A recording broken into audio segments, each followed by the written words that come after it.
আসসালামু আলাইকুম। একদিন ফ্যানে, একদিন আলমারির উপর, একদিন পড়ার টেবিলে। ও যা শুরু করেছে বাসার মধ্যে, অনেক অত্যাচার করছে দেখেন। কি সুন্দর আলমারির মাথায় বসে আছে।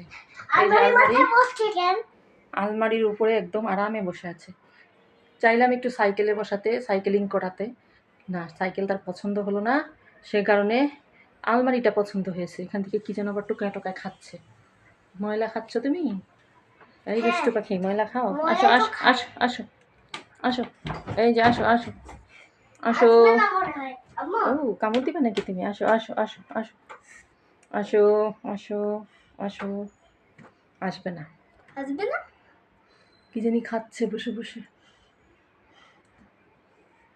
কি জানো, অনেক টেম পাখি এটা, এখনো কামড় দেয় না।